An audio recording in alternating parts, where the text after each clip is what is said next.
Heitor, você comentou sobre cooperativas, e aí eu até destaquei que elas fazem um trabalho importante e difícil, que é a triagem, né, do... O resíduo ele precisa ser tratado ali, né? Às vezes o pessoal não dá muito valor para isso, pô, igual você falou, querem apenas comercializar, mas não entendem que aquele resíduo de sua responsabilidade precisa de tratamentos ali até talvez chegar na reciclagem. E Sim. a cooperativa faz um trabalho importante ali. Mas quem que é o principal fornecedor hoje de matéria-prima para o mercado de aparas? São os aparistas, é o setor privado. Uhum. Ah, representa, acho que mais de 60% do Do que vai mercado. para muito mais.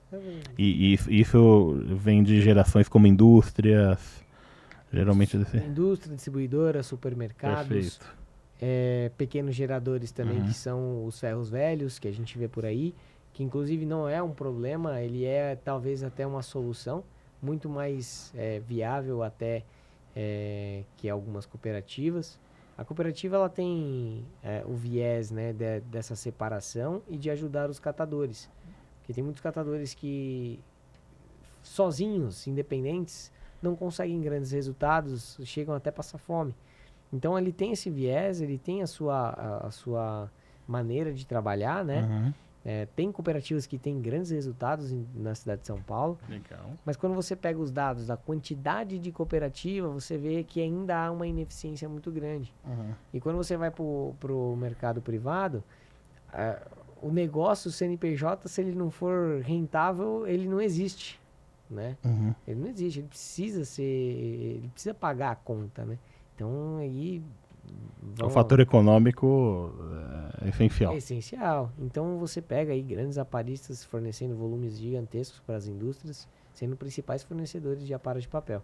No Brasil são os principais.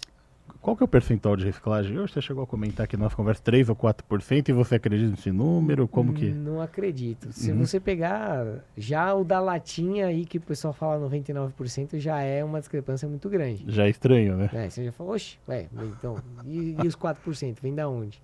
Se você pegar o papel hoje, a gente estimava por achismo que nós estávamos entre 60% a 70% Uhum. de reciclagem do papel. Tem a Associação dos Aparistas, que é um pouco mais antigo do que a Sinapesp, né? Fez um estudo recente e chegou-se a um número, se eu não me engano, de 62%, 63%. Uhum. Chegou a esse número e essa pesquisa está evoluindo. Era uma coisa que a gente queria fazer, Uhum. por falta de verba e tudo mais, a gente foi deixando de escanteio e a Uhum. ANAP conseguiu estar fazendo esse estudo. A gente tem revistas como a Angut, que divulga números, né, essenciais para o setor, e você tem outras maneiras também de chegar nesse resultado. Tem grandes multinacionais que declaram os seus números, tanto de entrada como expedição de papel, e você consegue estar fazendo a conta e chega bem próximo desse número comentado. Então você tem o papel, alumínio, o ferro também, acho que se eu não me engano, é 70 e poucos por Uhum. cento, Tem uma reciclagem. né? É uma reciclagem muito boa. Só aí você já vê, pelos números de volume de cada um, que os 4% já ficou longe faz Sim, sim, muito imagino, tempo. imagino. E falando aí para um público geral, como que o Review deve estar para facilitar a reciclagem das aparas? Qual que é o que inviabiliza muitas vezes a reciclagem? E a É, gente estava falando um pouquinho, antes aqui de entrar no nosso podcast, nós estávamos falando do reciclável que vem na construção civil, as aparas ali como fonte de geração construção civil. Fala um pouquinho desse cenário pra gente, Heitor. vamos lá, parece aquela coisinha de criança, né? Ah, vamos lavar o plástico no plástico, o Uhum. papel no papel. A importância disso é principalmente a logística, né? Você separar, segregar os materiais de forma correta. Já começa na logística. Segundo ponto, mão de obra para estar fazendo essa triagem, que hoje, principalmente hoje não tem, e quando tem é muito cara. Pois é. E tecnologia para triagem? Tecnologia Estamos para ainda. triagem hoje estamos ainda engatinhando um pouquinho. Poucas empresas têm e também custa caro. Custa caro, é. Aquele negócio de Não que é, não é. a tecnologia vai reduzir o custo, mas antes de reduzir o custo, ela aumenta Investe, exato, muito. é muito alto. E tem ainda a efetividade, ainda é o que está sendo Estudado, né? estudado, melhorado. E aí você tem a questão A eficiência, na da verdade. eficiência. Você tem a questão do papel, né? Vou falar do papel que é o nosso carro-chefe. Quando ele está contaminado, por exemplo, com resíduo da construção civil, que a Um gente bom estava exemplo. comentando. Então, saco de cimento é o exemplo mais clássico. Por que os aparistas não gostam do saco de cimento? Uhum. Porque o saco de cimento ele tem muito baixa aceitação nas indústrias de papel. Que principalmente Por causa hoje do em dia, contaminante, do próprio cimento que contamina, isso, ou pela qualidade do craft? o craft é excelente. É uma ótima, Uma ótima fibra. Só que o cimento que acaba é o com problema. ele é o problema. Porque você, por mais que você bata, ainda fica o resíduo. E aí o cimento ele causa uma reação química dentro do processo de água dentro da fábrica, que ele vai fermentar, ele vai criar espuma. Uhum. E essa espuma causa um efeito no papel de deixar ele macio, ele não fica com consistência. E aí isso acaba com todo o processo de fabricação do papel de uma linha inteira. Porque ele precisa jogar química para diminuir essa espuma, né, que criou na água. Ele não pode jogar essa água contaminada de volta para a natureza. O custo de produção deve ser muito maior, que talvez até inviabilize Exato. o restante, né? Exatamente. E aí ele também não pode reutilizar ela dentro do processo. E os circuitos hoje são praticamente todos fechados. Só adiciona-se água, não se troca mais água. Uhum. Né? Então a água ela é tratada com química, que é tudo baseado no dólar. Então quanto mais química você usa, mais caro fica o processo, mais difícil é você competir com a indústria de celulose virgem. Você enxerga alguma forma de corrigir isso através de blendagem, Heitor? Por exemplo, você vai falar, pô, vou adicionar aqui 2%, 1%, 0,5%, ou você fala, não, putz, é arriscado pro processo. Como você falou, o processo é muito fechado, né? É muito fechado. É arriscado, a história da blendagem é arriscado. Se você pegar a norma ABNT, na norma ABNT, ela define como que esse material deve chegar na indústria. Uhum. E dentro da norma, ela tem várias classificações de papel, né? É o refill craft, que é aquele resíduo, por exemplo, de uma cartonagem, onde ela só vai fazer a caixa e vai sobrar aquele recorte. Ou sacaria, né? Que é o craft. É o resíduo pós-indústria, não chegou aí para o mercado.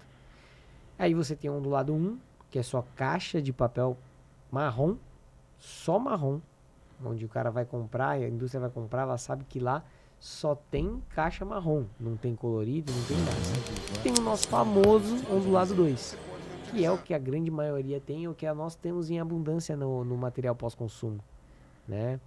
No material pós-consumo, quando vem para os aparistas, existe uma tolerância do papelão, Durex, tem grampo talvez. Tem diversas coisas. E existe uma tolerância. Então, um pouco de saco de cimento que acaba passando no lado 2 já está dentro daquela tolerância. Entendi.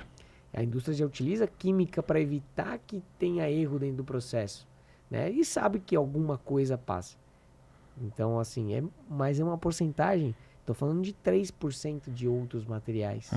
2%. Então, se a indústria comprar 10 mil toneladas, 3 mil quilos, é muito pouco, né? Então já existe uma tolerância, mas eles pegam firme nisso, né? Não, legal saber disso.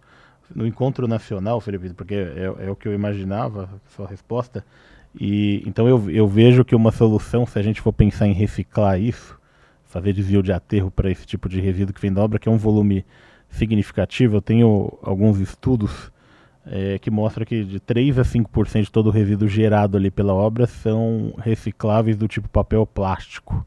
Então e até metal também, então vamos colocar metal, papel plástico, chega até 5% ali de todo o resíduo gerado. É um volume significativo. E aí eu acho que a gente precisa pensar em soluções para tratar esse resíduo, enxergar como resíduo mesmo, tratar, descontaminar, etc. Pra ver, e aí, em alguns casos, estudar, principalmente dependendo da região, estudar se tem viabilidade para reciclar. A gente vai discutir isso, pessoal, no Encontro Nacional das Usinas, dia 27 de março, São Paulo. Eles vão falar bastante sobre isso também. Eu julgo a falar que fazendo isso, inicialmente parece ser um custo exorbitante. Só que se cada construtora no segmento de vocês identificar que isso é um gargalo e começar a fazer essa triagem começa a se pagar. Porque hoje... Já melhora o processo. Já melhora o processo. Fazer Você arruma o gestão, cliente. fazer gestão de resíduo no canteiro já é uma etapa importante para Sim. pensar na reciclagem. E você acaba arrumando o cliente final, né? E Perfeito. com isso você tira aquela questão de que quando o seu cliente chega para coletar o material, vai no caso, uma Mantovani vai coletar lá no canteiro de obra. Você compra esse material, eu já vou com eu já vou com colete à prova de bala, né? Eu falo assim, isso aqui não presta, eu vou te cobrar, porque Sim. eu vou ter custo. E vai. Diferente de eu chegar e falar assim, opa, o Rafael trata bem isso daqui, ó. O Rafael pode comprar de olho fechado que dá para você fazer dinheiro ali, Perfeito. né? Então a tratativa muda, né? Começa a ter valor aquilo que você está fazendo. Uhum. Então não é só gasto. Uma hora ele se paga, mas precisa de um período de aprendizagem, precisa de cultura, né? Precisa de cultura. E a Paras Plástico, Heitor, aproveitar a sua experiência para a gente explorar esse assunto. A Paras, o saco de argamassa plástico, por exemplo. Aí eu tenho a opção de lavar, por exemplo? Tem. Qual a opção? É mais simples o processo? Como que você vê? o plástico, não sou plastiqueiro nato para falar, né? Sim. Muito bem do processo, mas o pouco que a gente entende é que o problema do plástico, além da separação de tipos diferentes de plástico, que tem uma gama gigantesca, é a questão dele estar limpo, porque você trabalha com máquinas térmicas. Para você fazer ele virar o grão, para ser injetado novamente, ele precisa passar por uma máquina térmica. E se ele tiver uma impureza, aquela impureza vai sair no grão, que vai contaminar o produto final do cliente. Sim. Então ele não presta para mais nada. Ou seja, antes da reciclagem, independente se é Paras Plástico ou papel, precisa ser tratado. Precisa ser tratado. E aí precisa ter tecnologia para tratar isso. E aí no plástico, ele tem um benefício. Ele dá para você tratar ele. É mais simples o tratamento. É lavagem. Isso. É lavagem. Porém, custa-se caro. É. É aí que a gente fala que não há viabilidade. A lavagem você vai ter perda de energia, porque você vai ter um material molhado depois, então você vai ter mais dificuldade para derreter ele. Então tudo isso é custo. E quando você coloca na ponta do lápis não compensa. Que aí você faz aquela conta da comparação da matéria-prima virgem contra a matéria-prima reciclada. Ou destinar para reciclar o aterro, né? É. Acaba fazendo sempre essa comparação. Sempre essa comparação. Só que aí vai chegar um momento que não vai ter mais aterro. Exato, por isso que as construtoras têm que começar a pensar na correta gestão. Heitor, a gente tem centenas de canteiros que a gente faz uma gestão de resíduos que ajuda o processo. Mas é o que você falou, tem muito ainda a evoluir. Tem Muito. bastante. Mas tá, devagarzinho a gente tá vendo uma melhora nisso. Estamos no caminho. Eu vi um vídeo da sua empresa, Heitor, sobre isopor. Explica um pouquinho como o isopor é reciclado e qual no que ele se transforma ali. Se for isopor, existe uma diferença entre o novo e o reciclado? Certo. O isopor, ele é sim reciclável, tá? Muitas pessoas falam que não e criou-se esse estigma, mas o isopor é sim reciclável. Dentro do processo de reciclagem dele, ele não aceita impurezas, né? Então aí é bem rigoroso. É bem rigoroso. É aí que pega. O isopor, por ele não ter densidade, ele não tem peso. Então você pega um caminhão gigantesco e dá 400 quilos. Logística fica bem complicado. Fica muito complicado. Só que ele é passível, sim, de ser reciclável. Então, produtos como caixas, né, de eletrodomésticos que vem com aquele isopor dentro, é um isopor excelente. Você tem indústrias que utilizam caixas térmicas, vacinação e tudo mais. Então, dá para ser reciclado. Só que ele vem sempre com aquele adesivo, aquela etiqueta. Então, você precisa ter um cuidado. Pô, isso aqui vai para reciclagem. Você já pegou na mão? Já faz o que ele precisa ser feito nele para que ele vá para reciclagem. E aí, deixe ele apto. Agora, produtos como da construção civil, de telhas, de forro de teto, que tem massa corrida, Bem, muito cimento, contaminado também. É contaminado. E essa contaminação, ela vai interferir no grão, porque o isopor é plástico. E a categoria é de PS. Então, o que a gente faz? Você extrusa, faz ele virar o grão e você pode fazer qualquer outro produto. Então, existe sim a reciclagem do isopor também, como qualquer outro plástico. E, diferente de outros segmentos, o isopor, ele é só PS. É só PS, não tem outro tipo. Então fica ainda mais fácil. A única coisa é que ele tem que chegar Ele tá expandido, esse é o problema, mas ele é puro, material puro. puro. Você extrusa ele, ele é o material. E posso reciclar diversas vezes? Pode reciclar diversas vezes. O que que acontece? Na questão do plástico, quando você recicla, ele vai ficando escuro, Ah, tá. Aí. né? Ele vai ficando acinzentado, até virar preto. Uhum. E o mercado não aceita produto feio, né? A gente tem cases de sucesso aí, como o pessoal com garrafa PET, né? Eu não vou citar nomes de empresas, né? Mas estão introduzindo PET reciclado no mercado e está havendo uma troca de cultura que as pessoas não estão nem percebendo Uhum. que essa PET foi reciclada já e ela está de volta no mercado. Mas as pessoas estão consumindo, estão se acostumando com a cor daquele produto. Uhum. Coisas que outras fabricantes bem grandes, né, tentaram fazer com produtos testes e Não teve aceitação. O mesmo produto com a embalagem X e o outro com a embalagem Z, que era reciclado, Uhum. não saiu. E era o mesmo produto que tinha dentro. Bom, Então, o mercado vai ditar, a consciência, a cultura nossa vai ditar qual é o mercado de amanhã.